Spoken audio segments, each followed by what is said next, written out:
नमस्कार, जनमंच में आप सभी का स्वागत है। नगर निगम के वहाँ विभाग में हूँ, नगर निगम के गार्डन में इस वक्त खड़ा हूँ। क्यों खड़ा हूँ, इसका कारण यही है कि नया मेयर इस शहर ने चुन लिया है।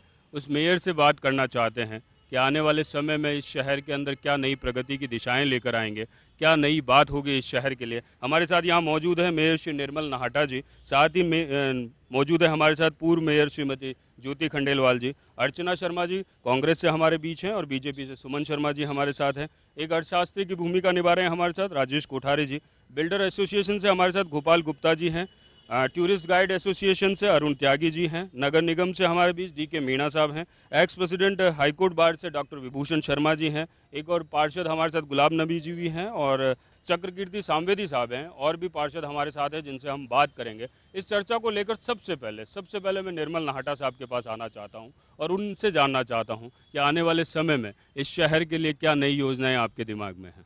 आने वाला जयपुर कैसा होगा, ये सब हमारे प्रतिनिधि बैठ के तय करेंगे। मोटे तौर से अभी ये शुरुआत है, किंतु इस मंच से मैं आपको विश्वास दिलाना चाहता हूं, जयपुर की जो समस्याएं, एक तो जो तात्कालिक हैं, शहर कुछ विपरीत परिस्थितियों में से गुजर रहा है, कई तरह की समस्याएं हैं, सफाई, सीवरेज, ड्रेनेज, रोड रिपेयरिंग, इसके अलावा जो भी समस्याएं हैं उनको तत्काल प्रभाव से सुलझाने का प्रयास किया जाएगा।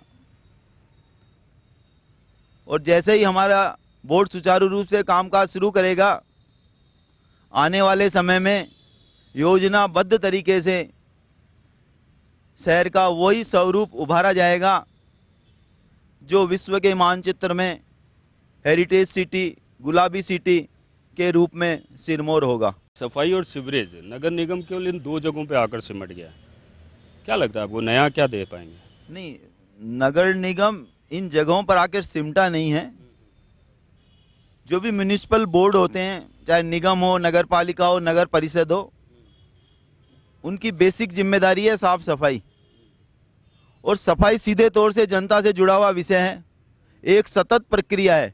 आप सुबह सफाई करते हैं, शाम को फिर गंदगी फैल जाती है, शाम को सफाई करते हैं, सुबह फिर गंदगी फैलती है। तो आपका नहीं, मैं आपकी बात का जवाब दूं, ये ऐसी प्रक्रिया, इसको हम दरकिनार नहीं करते। नहीं, और तो कर ही नहीं सकते क्योंकि वजीर आजम हिंदुस्तान के, उनका भी एक स्वच्छ भारत का मेरा निवेदन सुनिए कि ये बहुत महत्वपूर्ण है और सफाई से जुड़ा हुआ हमारा स्वास्थ्य है, सैनिटेशन है और सभी चीजें हैं, और ये हमारी प्राथमिकता है।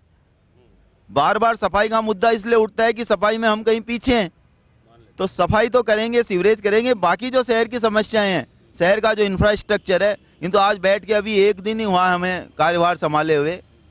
योजना बनेगी, लंबी योजनाएं हैं। अब मैं यहाँ बातचीत करके आपको कहूँ वो भी उचित नहीं है। मैंने आपको पहले ही निवेदन किया, लॉन्ग टर्म प्लानिंग की जाएगी।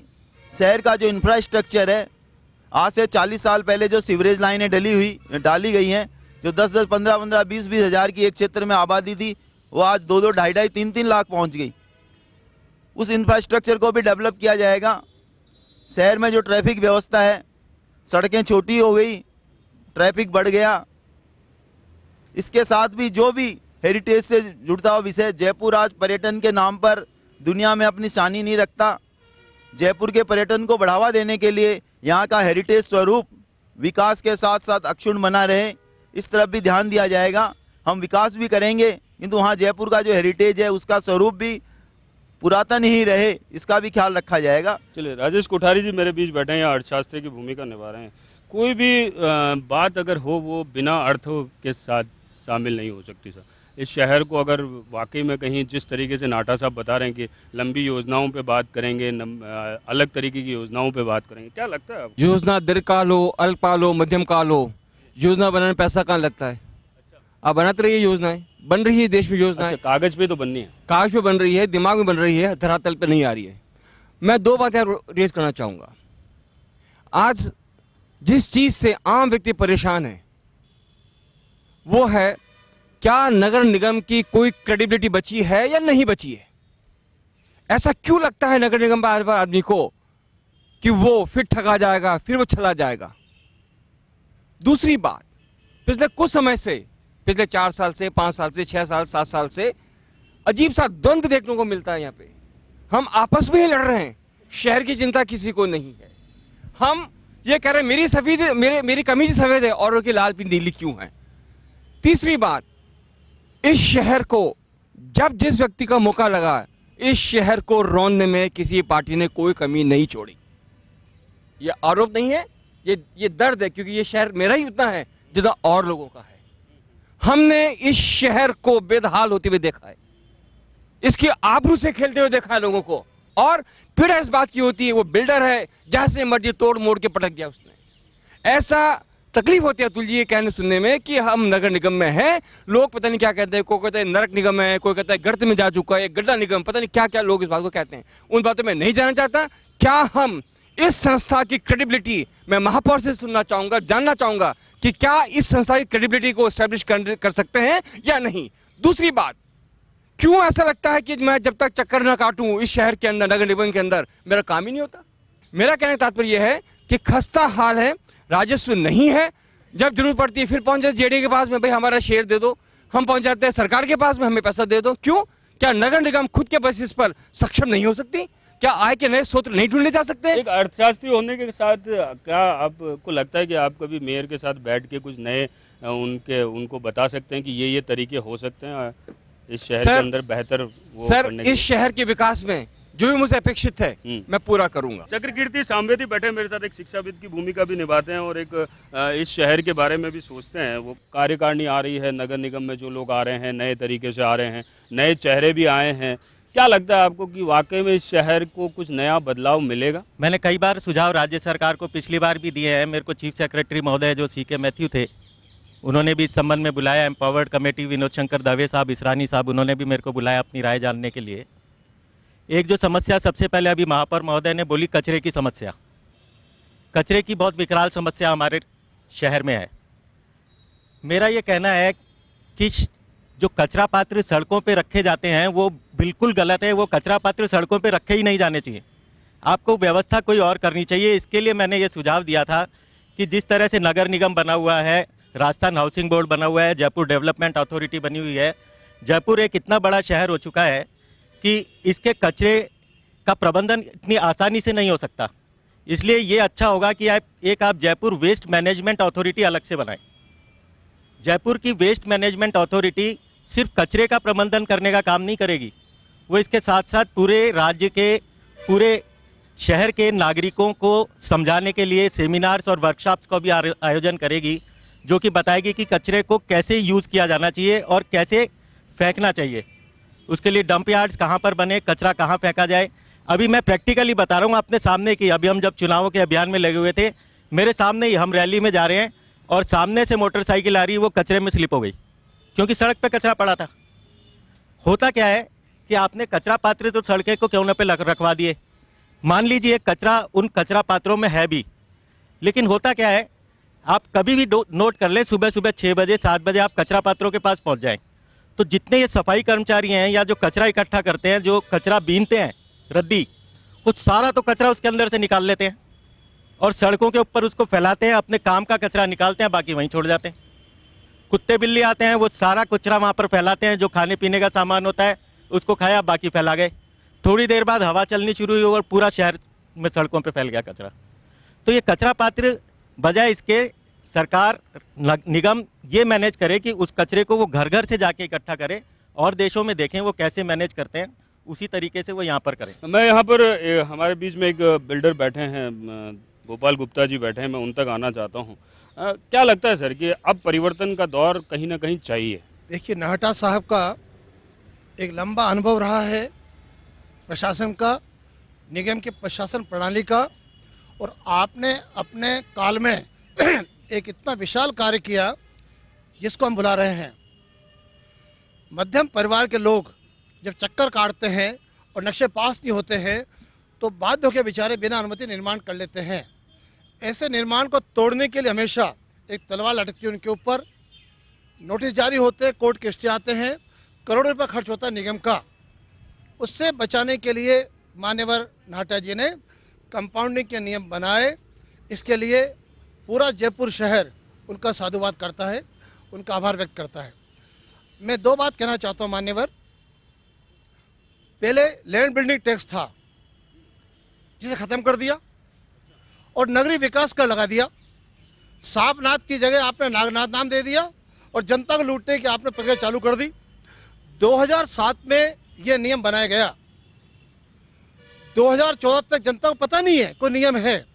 अचानक मालूम पड़ता है कि 20 लाख की रिकवरी व्यक्ति की है, जमा नहीं कराओगे बिल्डिंग सील कर देंगे और उस पर ब्याज जोड़ लेंगे।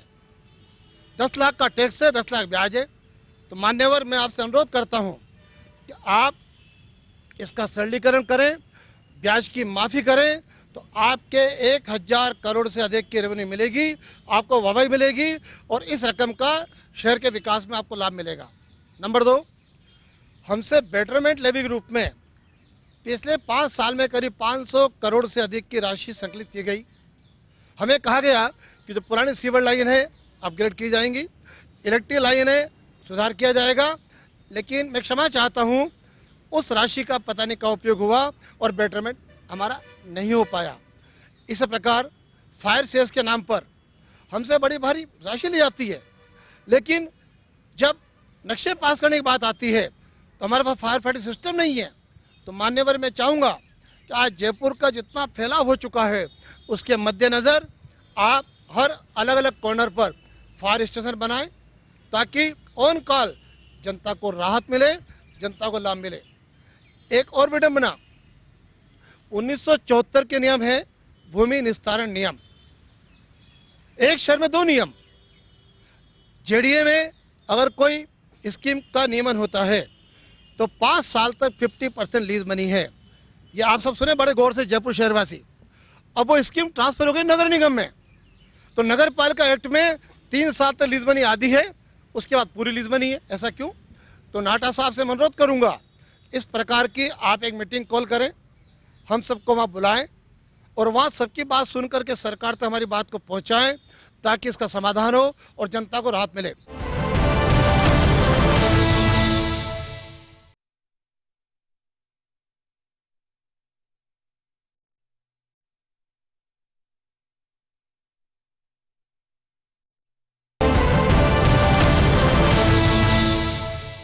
अरुण त्यागी जी बैठे हैं। हेरिटेज टू हाईटेक की बात चल रही है। अरुण त्यागी जी, टूरिज्म इंडस्ट्री से आप जुड़े हुए हैं। हेरिटेज टू हाईटेक की बात चल रही है। नाटा साहब ने भी कहा कि कहीं ना कहीं उस स्वरूप को हम बचा के रखेंगे।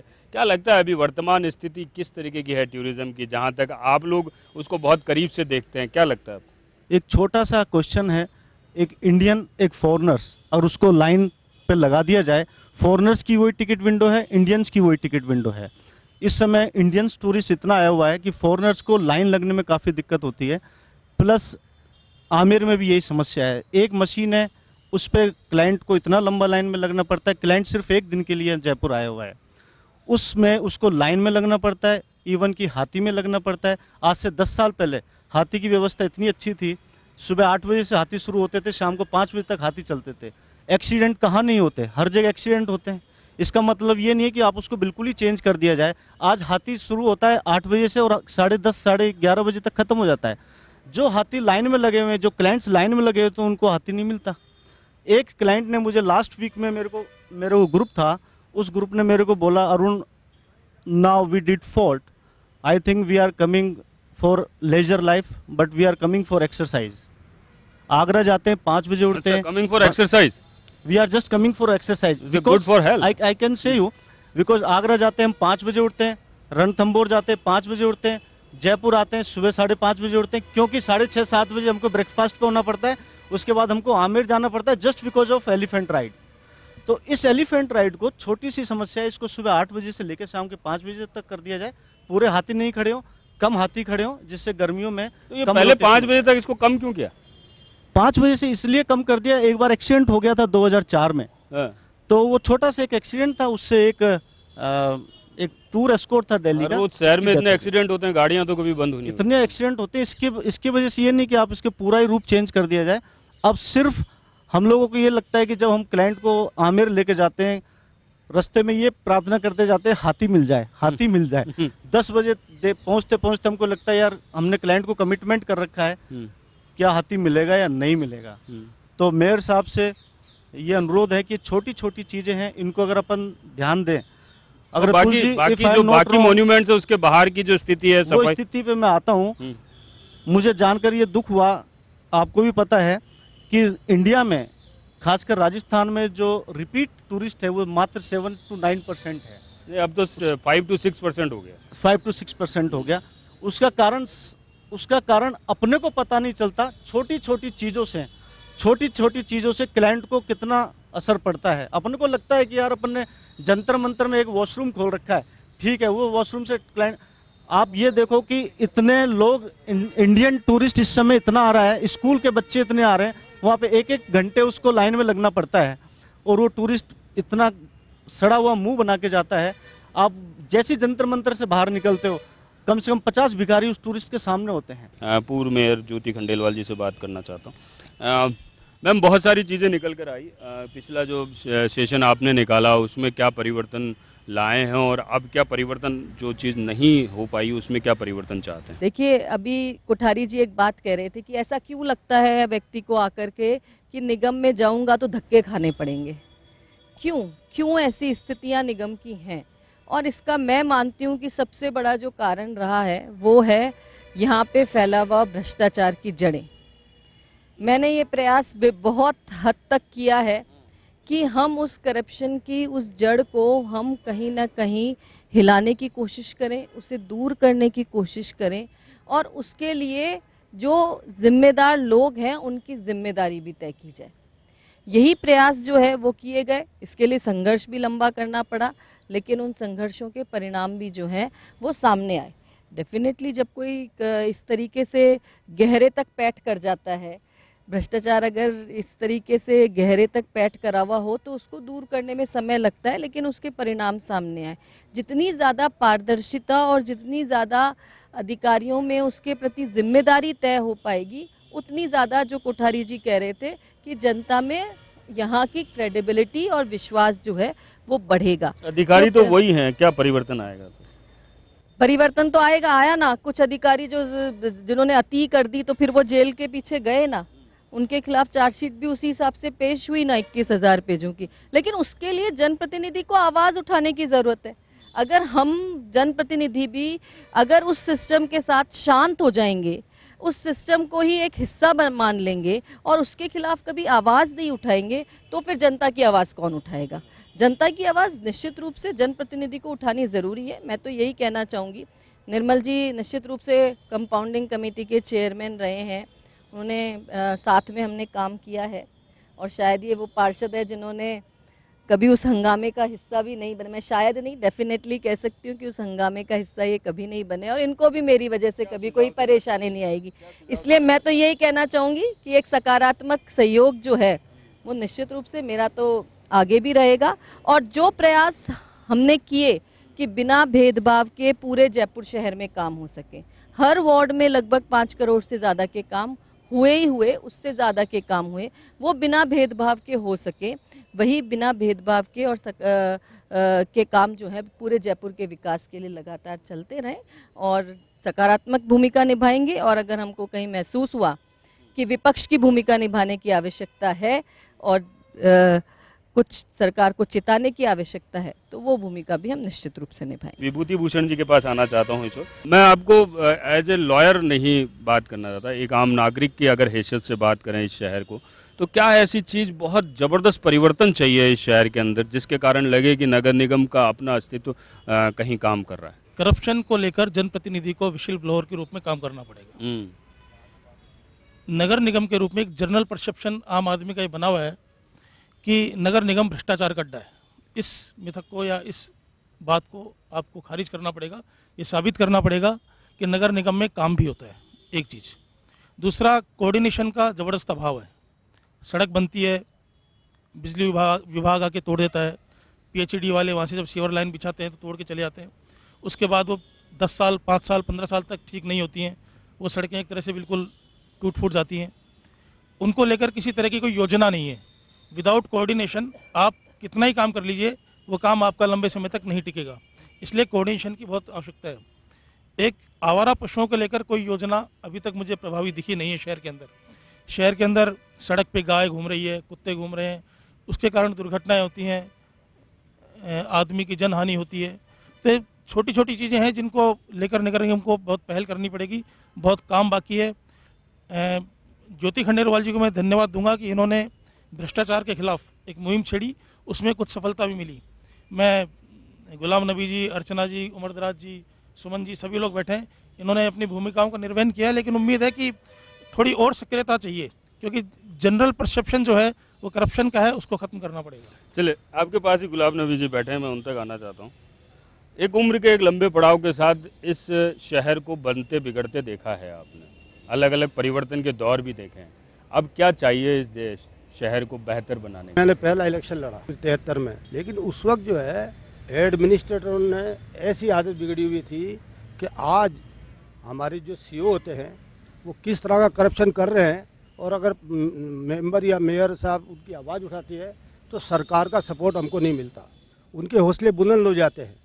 सबसे बड़ी जो पॉइंट है वो ये है कि बिल्डिंग्स का जो मामला है वो इतना पेचीदगी में हो जा चुका है कि जो चौड़े चौड़े रास्ते थे 20-20 फुट के, वो 9-8 फुट के रह गए। अपने सड़क पर ध्यान देते हैं। जो परमानेंट चीज़ है वो ये है कि बिल्डिंग के मामले के अंदर बिल्कुल हम फेलियर हैं, और हमारा करप्शन और करप्शन यहीं से होता है। करप्शन भी इसमें है, करप्शन भी इसमें है, कलेक्शन भी है। करप्शन, करेक्शन, कलेक्शन, अच्छा कलेक्शन भी इसी में है। इससे बड़ा सीगा जो है नगर निगम के, चाहे पार्षद के समझो, चाहे से मेयर के समझो, चाहे किसी के समझो, इससे बड़ा नुस्खा हमारी कमाई का और कुछ नहीं हो सकता। आपने देखा होगा एक सीईओ साहब को जो हमने इतनी मुश्किल से 110 करोड़ रुपए एक सीईओ के खिलाफ, 110 करोड़ रुपया कहाँ से आया? वो इसी नगर निगम से आया, इसी जनता से आया। और उसके बाद में उन्होंने ये और कहा कोर्ट के अंदर कि साहब मैंने तो वही काम किया जो और भी करते आए थे। 3 सीईओ से हम लड़ते रहे, मगर भारतीय जनता पार्टी का हमको सपोर्ट नहीं मिला। अगर इनका सपोर्ट होता तो एक दिन भी नहीं चल सकता था कोई सीईओ, लेकिन कभी जो है भारतीय जनता पार्टी ने हमको सपोर्ट नहीं किया। और अभी भी जो ये अरेस्ट हुए हैं असवाल जी, ये जिन 3 के खिलाफ हमने लड़ाई लड़ी, सोनी जी, यादव साहब और ये चौथी बार आए नगर निगम में। किस लिए आए हैं चौथी बार?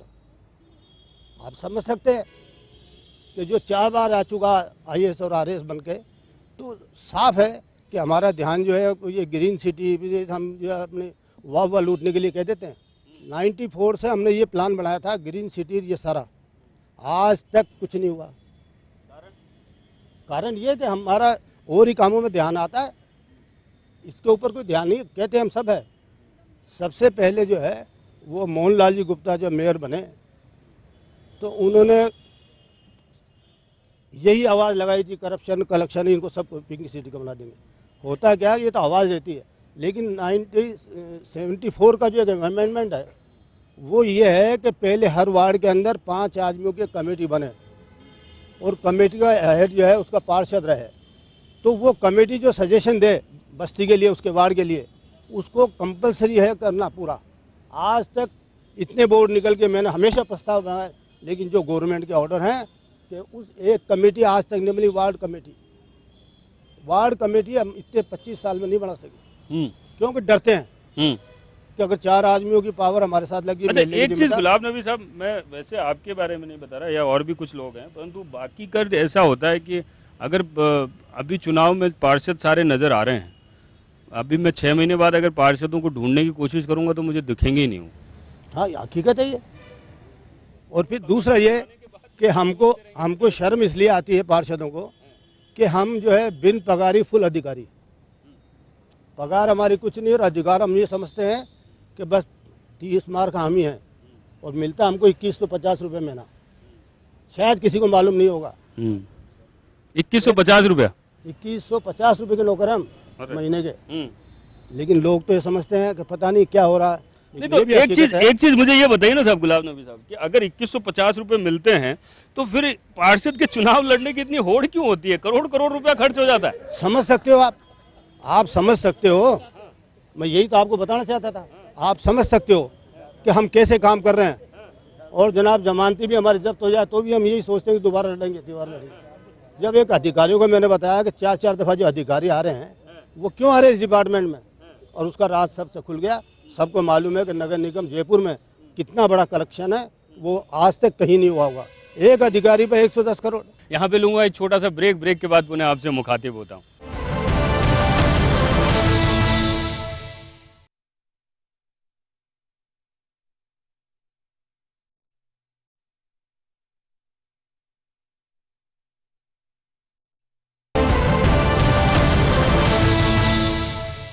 उमर दराज जी, क्या लगता है आपको, क्या परिवर्तन चाहते हैं? मैं सीधा सीधा बात कर रहा हूँ कि क्या देखिए, मैं परिवर्तन बहुत चाहते सीधी बात जानता हूँ हैं? कि पिछले बोर्ड में क्या हुआ क्या नहीं हुआ, इससे हम कोई मतलब नहीं। साहूकार नहीं। हाँ। अब पिछले बोर्ड में हमारे साथ निर्मल लाठा जी भी पार्षद रहे 5 साल और सज्जन आदमी हैं और हमने बाहर से इनको समर्थन भी दिया है अभी महापौर को। हाँ, ये बहुत अच्छी बात, के मामले ये में बहुत हमने अच्छी कोई बात है। करप्शन नहीं किया, बिल्कुल समर्थन दिया है। हम ये चाहते हैं कि जयपुर की विकास के मामले में हम मिलजुल कर जनप्रतिनिधि विकास का काम करें। जिस तरीके से हमने इनका साथ दिया है उसी तरीके से सदन में अगर ये जयपुर हित के प्रस्ताव लाते रहेंगे, जयपुर विकास के प्रस्ताव लाते रहेंगे, जो जनता के भलाई के प्रस्ताव हैं उसके लिए जैसे हमने बाहर समर्थन दिया है ऐसे हम अंदर भी इनके साथ समर्थित हैं पूरे। और अगर हमें कहीं ऐसा लगा कि किसी का निजी प्रस्ताव उसमें आ गया या जयपुर के हित का नहीं है तो उसके लिए हम विपक्ष में डटे हैं और डटे रहेंगे। गलत काम हम नहीं होने देंगे, सही काम रुकने नहीं देंगे और गलत काम हम होने नहीं देंगे निगम में। हम सिर्फ जयपुर की जनता का विकास का काम चाहते हैं। हमारी तो ये सिर्फ ये है क्योंकि हम जनप्रतिनिधि हैं और हमसे जनता को पूरा भरोसा रहता है तो विकास का काम करना चाहिए।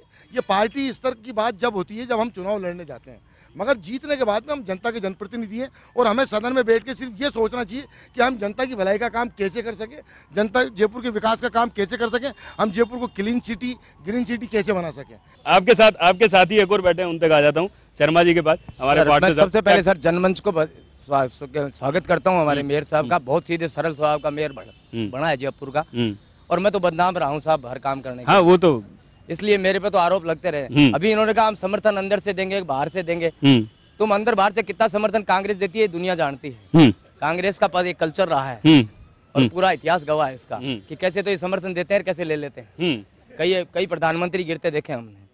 अब रहा सवाल मेयर साहब का। मेयर साहब आप ज्यादा खुश मत होना इस बात के लिए, मेरा तो दिल से आपके साथ हूँ, लेकिन ईमानदारी की बात है ये कांटों का ताज आपने पहन लिया है, इसको राजी मत होना। ये फूल मालाएं जब आप पहन रहे थे मैं देख रहा था कैमरे में, कैद है मेरे पास, ये कांटों का ताज है नाटा साहब।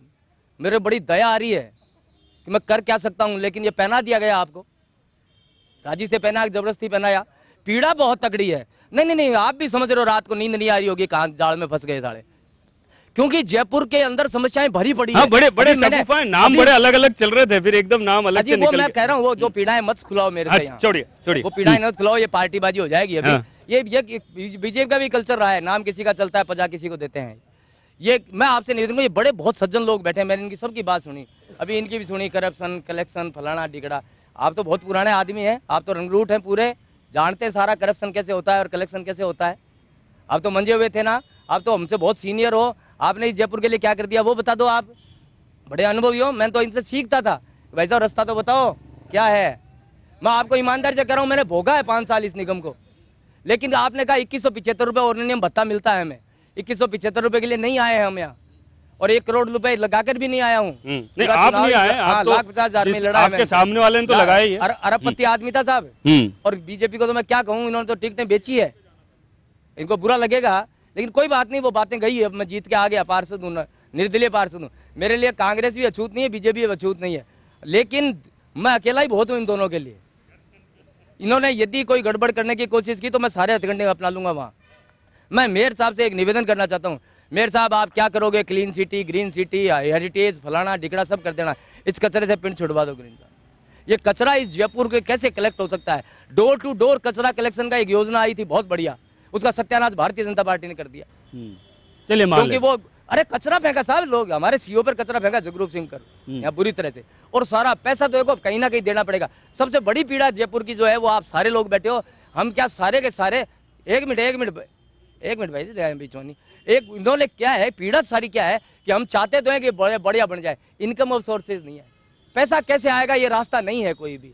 पहले चुंगी से आय होती थी, चुंगी खत्म कर दी, हाउस टैक्स से होती है, हाउस टैक्स खत्म कर दिया, हम बिना देखूंगे और हाउस टैक्स खत्म कर दिया, और अब एक टैक्स लगाया था वो बिलों में जोड़ के भेजा था, उसमें हंगामा बचा, वो भी खत्म कर दिया। हमें क्या वोट चाहिए, वोट के लिए जनता से पैसा नहीं आना चाहिए, पैसा कोई देना भी नहीं चाहता राजी से, पैसा तो आपको ताड़ कर ही लेना पड़ेगा, धमका कर लेना पड़ेगा। ये चालान मत करो साहब, आप तो ये मत करो। हम जैसे नेता किस लिए बैठे, चालान होने ही नहीं देते। यार क्या करा, वोट खोएगा क्या मेरा? मैं आपको कहूँ बहुत निडर होना पड़ेगा और पैसे का कलेक्शन करना पड़ेगा। इतने सक्षम हो जाओ नाटा साहब कि राजस्थान की सरकार हमको कहे कि हमें लोन दो। आप आपके वार्ड में अगर चालान हुआ तो आप नहीं बोलोगे कुछ? अजी साहब मजबूरी है, वोटों की बात ही नहीं समझे।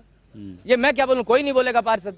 सच्चाई को देखो, सच्चाई को दरकिनार नहीं करना चाहिए। नहीं चाहता पार्षद तो कि मेरे फिर आप सुझाव क्यों दे रहे हो ऐसा कि साहब इस तरीके से चालान करो? चालान नहीं, मैं ये कह रहा हूँ और रास्ते बहुत हैं। मैंने इनको एक सुझाव दिया था, चालान मत करो, करने दो जो काम। मेयर साहब को सुझाव दिया था, एक दिल्ली में रास्ते कौन से? दिल्ली के अंदर एक एंट्री टैक्स होता है, बाहर की गाड़ियां अंदर बढ़ती है, पैसे लिए जाते हैं। सारे बड़े लोग दिल्ली गए होंगे, पता है। मैंने इनको कहा था एक एंट्री टैक्स लगा दो, अपना पैसा खूब आ जाएगा।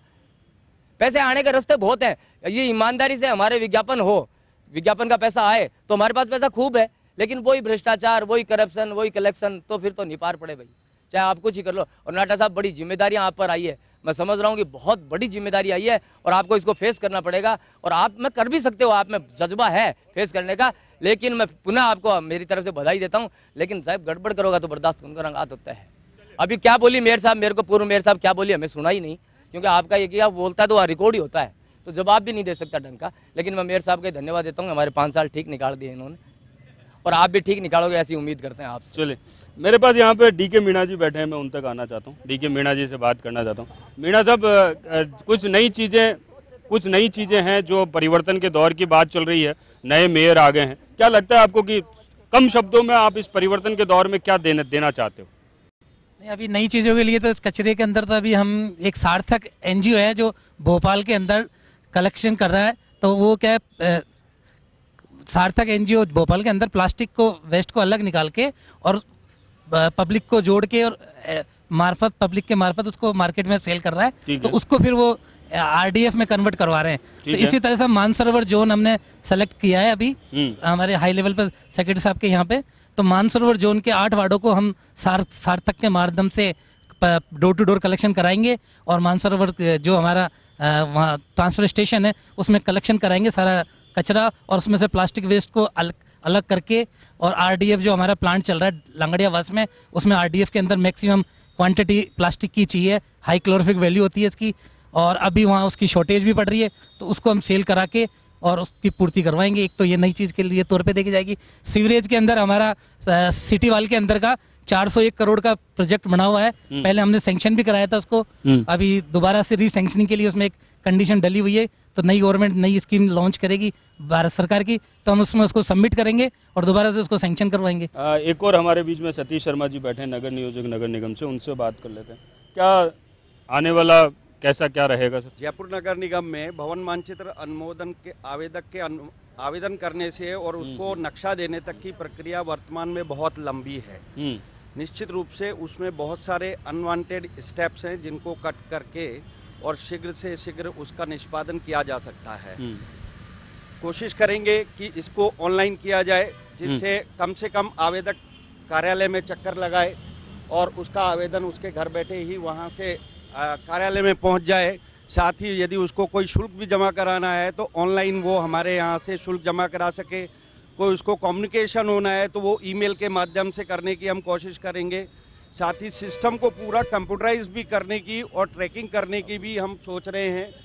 तो माननीय महापौर महोदय जो अभी नियुक्त हुए हैं, उनका पुराने अनुभव को उपयोग लेते हुए हम इसमें इम्प्रूवमेंट करने की पूरी कोशिश करेंगे। साथ ही पुराने जो कंपाउंडिंग नियम बने थे वो राज्य सरकार ने वर्तमान में वापस ले लिए हैं, उनको स्थगित कर दिया है। उसको भी हम कोशिश करके जल्दी से जल्दी जारी करा के और जितने भी अवैध निर्माण हो गए उनको नियमन की प्रक्रिया भी माननीय महापौर महोदय के निर्देशन में चालू कराने की कोशिश करें। चलिए, अर्चना जी के पास आना चाहता हूँ। मैं आता हूँ सर, आप लोगों के पास आता हूँ। अर्चना जी के पास आना चाहता हूँ, अर्चना शर्मा जी के पास। सबसे पहले तो नया बोर्ड गठित हुआ है, महापौर हमारे सामने, उनको बधाई।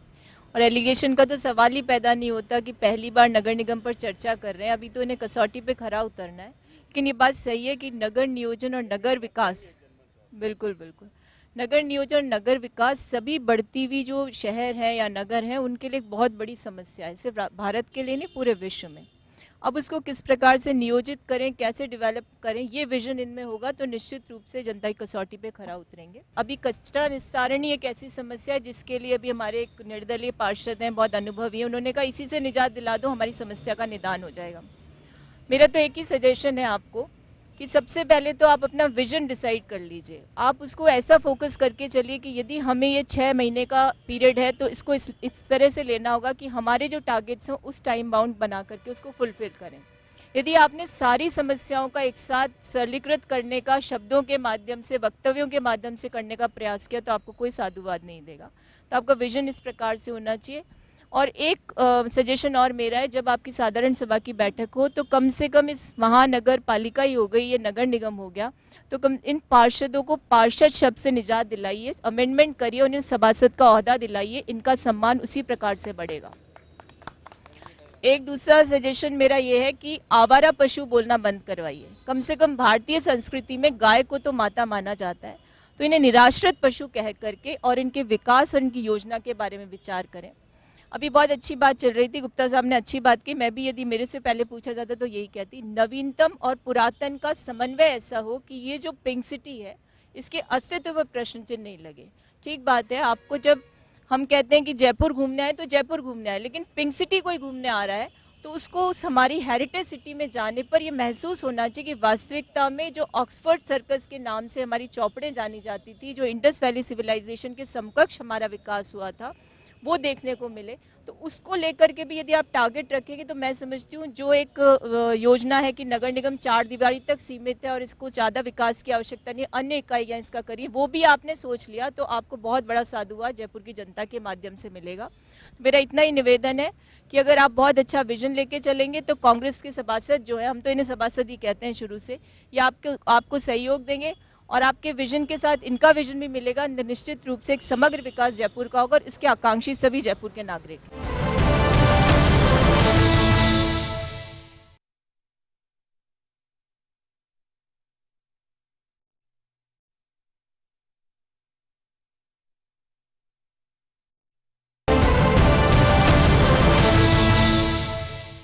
चले सुमन जी। मैं तो निर्मल जी से यही निवेदन करूंगी कि नगर निगम की आत्मा को पहचाने।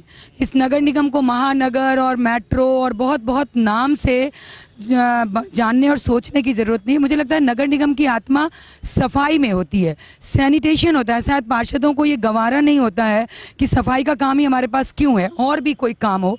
पार्षद यदि ये सोचने लगे कि उनका मूल जो काम है वो सफाई है, पार्षद एक जन सेवक के रूप में अगर काम करता है, और महापौर भी ये सोचे कि मेरा पहला मंत्र सफाई है, और सफाई के साथ अगर वो सफाई से कमिटमेंट कर लेगा अपने आप को, तो कई चीज़ों का सफाया अपने आप हो जाएगा। फिर ना आपको भ्रष्टाचार पे बात करने की ज़रूरत है, ना आपको सौंदर्यकरण पे बात करने की ज़रूरत है, ना आपको टूरिस्ट पे बात करने की ज़रूरत है, क्योंकि जो शहर साफ रहेगा उसको लोग देखने बार बार आएंगे। आप विलासिता की बड़े बड़े बिल्डिंगें खड़े कर दो ना, और शहर गंदा है, फकीरों से भरा हुआ है, तो उसको देखने कौन टूरिस्ट आएगा। तो एक सफाई चीज़ को मैं जो बार बार कहना चाहती हूँ कि सफाई को अपना मंत्र बना लीजिए और सब लोग मिलकर शहर को सुंदर बना दीजिएगा, तो मुझे लगता है कि जनता भी आपके 4 कदम, सफाई हर क्षेत्र में, बिल्कुल सफाई जो हमारा स्वच्छता, मैं केंद्र को भी याद अभी नहीं करना चाहूँगी क्योंकि हम नगर निगम पे बात करें। 4 बात मैं निर्मल जी के लिए कहूँगी अपने अनुभव के आधार पे कि ABCD, ये जो 4 अल्फ़ाबेट हैं, A means ability, B means behaviour, C means आपका commitment and D means development. ये 4 अल्फ़ाबेट को अगर आप समाहित करके नगर निगम के विज़न को लेके चलोगे तो ये जयपुर नगर निगम जो अपनी प्रतिष्ठा को खोया है, जो कोठारी जी की दर्द मैं सुन रही थी कि नगर निगम नरक निगम, ये सब प्रतिष्ठाएं बहुत जल्दी मतलब नगर निगम को नीचे गिराने के लिए ले गई। हम बहुत गर्व करते थे जब हम नगर निगम में थे, हमें कभी ऐसा मतलब MLA का रुतबा मिलता था, अर्चना जी आप भी थी, हमें सभासद कहलाने की जरूरत नहीं पड़ती थी, सड़क पे चलते थे, लोग इतना सम्मान करते थे, लगता था, और आज भी लोगों के दिलों में है। हम निकलते हैं तो हमारे कार्यकाल को याद करते हैं। तो अगर ईमानदारी से काम किया गया, ईमानदारी की बातें मत कीजिए, काम कीजिए। बातें बहुत हो गई, भ्रष्टाचार, ईमानदारी, ये अब कहाँ जयपुर की जनता नहीं सुनना चाहती, ये सुनना नहीं चाहती है। अब काम करके दिखाइए। और निर्मल जी को बहुत बड़ी, मैं तो कहूँगी निर्मल जी बहुत सौभाग्यशाली हैं कि सारे हमारे विपक्ष के पार्षद इतना खुल के सपोर्ट कर रहे हैं। तो मुझे लगता है एक सुनहरे जयपुर की ओर, एक चमकते हुए जयपुर की ओर हम लोग आगे बढ़ेंगे। चलिए पीछे अशोक जी बैठे हैं, एक हमारे पार्षद हैं, उनसे बात कर लेते हैं। निर्मल जी ने के साथ मैंने 5 साल काम किया है कंपाउंड एंड कंप्रोमाइज कमेटी में, और मैं ये जानता हूँ कि निर्मल जी की कार्य क्षमता सबको साथ सबका विकास के हिसाब से करते हैं। और दूसरी बात यह है कि सफाई के मामले में हमारे पास कुछ योजनाएं हैं जो हमने पहले 4 दिन के जो प्रशिक्षण शिविर में हमने बातें की है, उनको हम साथ बैठ के कंधे से कंधा मिलाकर जयपुर का विकास करेंगे। और सफाई आपको अगले 3 महीने के अंदर दिखने लगेगी जयपुर साफ है, और आप सराहेंगे निर्मल जी के कार्यकाल को। मैं जयपुर का एक जागरूक निवासी होने के नाते मैं ईटीवी और उसकी पूरी टीम को धन्यवाद देना चाहता हूं कि एक दिन हुआ है शहर की सरकार बने और आपने जनमंच के माध्यम से जयपुर की जनता को और चुने हुए पार्षदों को और मेयर साहब को जागरूक करने का काम किया है। मैं जिस तरह की कुछ समस्याओं पे चर्चा चल रही थी, सफाई, सीवरेज, ये बहुत पुरानी समस्याएं हैं, काफ़ी टाइम से हमारे बीच चल रही हैं। इसके साथ साथ जो शहर में सबसे विकराल हम लोग देखते हैं समस्या, वो है अतिक्रमण की समस्या और अवैध निर्माण की समस्या। हमें जयपुर को अगर पिंक सिटी या क्लीन सिटी या ग्रीन सिटी या डेवलप सिटी बनाना है तो सबसे पहले अतिक्रमण और अवैध निर्माण की समस्याओं पर हमें ध्यान देना होगा। सबसे पहले मैं तुम्हें बधाई देना चाहता हूँ 91 पार्षद जो जीत के आए नवनिर्वाचित। और दूसरी सबसे बड़ी, उन्होंने अपना जो स्लोगन दिया, जो स्लोगन के बेस पे वो जीत के आए, अगर वो 91 स्लोगन उस पर भी वो फॉलो करते हैं अपने आप को, तो मैं कहता हूँ कौन सा स्लोगन दे दिया?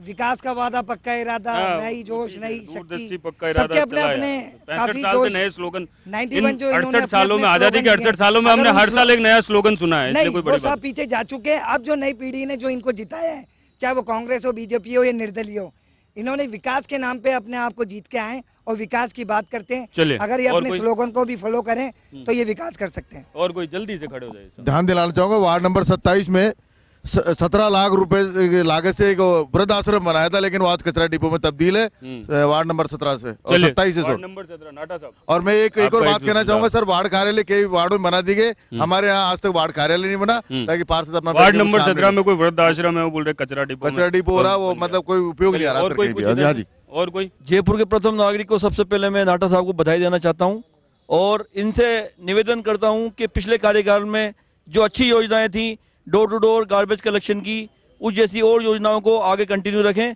जिससे शहर को स्वच्छता मिले और कार्यकाल सुचारू रूप से चल सके। धन्यवाद। मैं जनमंच की तरफ से पार्षद मेयर साहब को धन्यवाद देता हूं और मैं ये चाहता हूं कि जो नई कॉलोनियां हैं उनके अंदर सीवरेज लाइन की अगर अच्छी व्यवस्था हो जाए और साफ सफाई के लिए डोर टू डोर जो कचरेदान मतलब जैसे अपन डालते हैं, इसके अलावा कोई और सुझाव हो तो बता दें। सुझाव मेरा ये है कि चौरी बाजार से और चौपड़ के बीच में जो रीपेंट चल रहा है पुरानी हवेलियों में, उन हवेलियों में हल्के ऐसे ही पेंट किया जा रहा है, लेकिन एक हवेली जो इसके पास में है, LMB के पास में है, उसमें पुराने तरीके से किया जा रहा है, वो बहुत ब्यूटीफुल लग रही है, ऐसी लग रही है बिल्कुल पुरानी हो। पुराने रंग को पेंट कलर को वापस करा दिया। वापस कराया। Manju ji thank you. मंजू जी इन्होंने क्लीन सिटी और ग्रीन सिटी का वादा किया है, लेकिन साथ ही साथ महापौर जी से मैं ये भी पूछना चाहती हूँ कि क्लीन सिटी कैसे संभव है? जब तक ये सफाई कर्मचारी भर्ती नहीं करेंगे तब तक क्लीन सिटी संभव नहीं है। तो जल्दी से जल्दी ये सफाई कर्मचारी को भर्ती कर क्लीन सिटी बनाए। ठीक है। हाँ सर, लास्ट सर मेरा भी यही सुझाव था। पिछले 30 सालों से सफाई कर्मचारियों की भर्ती नहीं हुई है, सरकारें बदली हैं, जनसंख्या बढ़ी है लेकिन कर्मचारी घटे हैं। तो कर्मचारियों के संदर्भ में सफाई के लिए कर्मचारियों की आवश्यकता बहुत जरूरी है। वो अभी हाँ बताएं, बोलिए। सर सारी बात हो चुकी है। अंतिम दौर में 2 टॉपिक जो मेरे पास हैं, एक तो सफाई कर्मचारी की मुद्दा उठाया, दूसरा शहर के अंदर जितने भी शादी के गार्डन हैं उनको बंद किया जा रहा है। सामुदायिक भवनों की ये हालत है कि वहाँ केवल सुअर या जानवर ही लौटते मिलते हैं। क्यों न उन सामुदायिक भवनों को पर्सनल प्राइवेट टेंडर्स पे दे दिए जाएं, ताकि वो लोग उसे तरीके से तैयार कर लें और शादी के लिए लोगों के लिए सुलभ हो जाएं। ऐसा कुछ होगा? नहीं, जहाँ तक मुझे लगता है कि शादी और मैरिज गार्डन्स को बंद नहीं किया जा रहा, उनको सुव्यवस्थित किया जा रहा है। और नगर निगम के और जो भी अभी कानून लागू हैं उनके अनुसार जो नहीं चल रहे हैं उनके खिलाफ जहाँ तक मैं समझता हूँ कार्रवाई हो रही होगी। और सामुदायिक भवनों के बारे में आपने जो बताया, तो ये सही सुझाव है, इस बारे में हम दिखलाएंगे, जो संभव होगा करेंगे। अब आम जनता से मतलब जो लोग यहाँ पे एक सेकंड मैं वही पूछना चाह रहा हूँ कि अगर ये चीज़ भी अगर हम कहीं टेंडर पे दे दें तो बहुत अच्छे तरीके से और कम जो मीडियम क्लास फैमिली है उसके लिए सुलभ हो जाएगा शायद शादी ये करना, सही क्योंकि वो 5 लाख ये आज की जरूरत है। शादी विवाह के लिए बहुत महंगा जो मैरिज गार्डन वगैरह होते हैं उनका ऑप्शन हमें सस्ते और सुलभ ऐसे शादी के स्थान उपलब्ध करवाने चाहिए जिससे मध्यम वर्ग के परिवारों को राहत मिले, और इस बारे में जो भी संभव होगा किया जाएगा। दूसरा, मैं आपको कहता हूं कि स्पष्ट रूप से आज के कार्यक्रम में जो एक विजन निकल के आया कि हम सब साथ हैं, और इसमें कोई दो राय नहीं, कोई भी ये नहीं चाहता है कि जयपुर साफ सुथरा नहीं रहे, जयपुर का विकास नहीं हो, जयपुर हरा भरा नहीं हो। हम सब की एक सोच है और आने वाले समय में आप देखेंगे हम सब मिलके जयपुर को आगे बढ़ाने का ही काम करेंगे। दूसरा, मैं आपको बात बताऊं, माननीय गुप्ता साहब ने एक फरमाया था, ये कुछ हमारे सिस्टम में इनबिल्ट कमियां हैं। फायर सेस जमा होती है, 40 मीटर तक की ऊंचाई की बिल्डिंगों की आग बुझाने की हमारे पास क्षमता है। हमने 70 मीटर ऊंचाई तक की बिल्डिंगों को परमिशन दे दी। आप देखिए कितनी, हमने उन जो ऊंची इमारतों की जो परमिशन दी उनको भगवान भरोसे छोड़ दिया। उनमें कोई हादसा हो जाए तो उसमें बचाने का कोई तरीका हमारे पास नहीं है। मैंने इसका पता लगाया और जेडीए के पास लगभग 15-16 करोड़ रुपया इस हेड में जमा हुआ पड़ा है, जिसके लिए फायर टेंडर खरीदे जाते हैं। तो कल मैंने पूछा, कल मीटिंग ली, उसमें मैंने उनको पूछा भाई आपने किया क्या, तो उन्होंने कहा था हमने तो जेडीए को चिट्ठी लिखी। कब चिट्ठी लिखी? 15 दिन पहले चिट्ठी लिखी। मैं एक उदाहरण दे रहा हूँ, हमारे जो सिस्टम में एक बात और निकल कर आई, हम जौहरी बाजार, किशनपुर बाजार और इसमें जब जाते हैं अंदर, उन सकड़ी गलियों में गाड़ी घुसने की जगह नहीं है, और वहाँ पे 6-6 मंजिलों की खड़ी हो गई और उनमें कॉम्प्लेक्सेस बन गए, और वहाँ अगर कोई हादसा हो जाएगा तो कैसे निपटाएंगे? देखिए ये हमारी व्यवस्था की कमी है। छोटी गाड़ियां तो अंदर कटलों के अंदर नहीं जा सकती, किंतु गलियों के अंदर छोटी गाड़ियां जा सकती है। ये देखिए हमारी व्यवस्था की कमी रही है। अब एक दूसरे पर हम दोषारोपण करें, नहीं, वो मैं नहीं कह रहा सर, मैं तो केवल ध्यान दिला रहा हूँ। यकीनन हमारी व्यवस्था की कमी है। हम जनता को इस संकट में डाल रहे हैं और इसको अनदेखी कर रहे हैं। इसके बारे में पुख्ता काम होना चाहिए। और जहाँ तक सफाई की बात है, हम सब साथ होके अंदर की बाहर की सभी तरह की, और माननीय कोठारी जी ने जो फरमाया, एक पब्लिक परसेप्शन जो डेवलप हुआ है, हम सब मिलकर इसको बदलेंगे। और जयपुर नगर निगम का नाम आते ही ये समझा जाएगा एक जनता के सहयोग की संस्था है। यहाँ जाएंगे तो सहयोग मिलेगा, हमारा काम होगा। सबसे पहले तो मैं बधाई देना चाहूँगा नए मेयर साहब को, जिन्होंने ये पदभार संभाला और जिम्मेदारी ली। अब आशा करते हैं कि इनके कार्यभार में जयपुर को स्वच्छ रखा जाएगा और सफाई का विशेष ध्यान रखा जाएगा। कुछ सुझाव जैसे मैं भी देना चाहता हूं जनमंच के माध्यम से कि सफाई व्यवस्था हर मोहल्ले में एक ऐसा कैंडिडेट खड़ा कर दिया जाए जिससे कि जो गाड़ी जाती है वो उसकी हाजिरी करे, तो नियमित एक मॉनिटरिंग होगी, उससे स्वच्छ जयपुर जरूर रहेगा। इस शहर में सफाई की व्यवस्था की बात तो कई सालों से होती रही है, भगवान भरोसे है ये शहर, परंतु अब हम भगवान भरोसे इस शहर को नहीं दे सकते। आम जनता के हाथ में है ये शहर। वो चाहे मेयर को जिस तरीके से बात करना चाहें वो कर सकते हैं, बता सकते हैं, इस शहर की विडंबना बता सकते हैं। इस शहर के लोगों को आगे बढ़ के आना पड़ेगा और मेयर साहब के साथ बैठना पड़ेगा, और शायद ये शहर परिवर्तन के दौर में आ जाए। आप सभी का आने का बहुत बहुत धन्यवाद।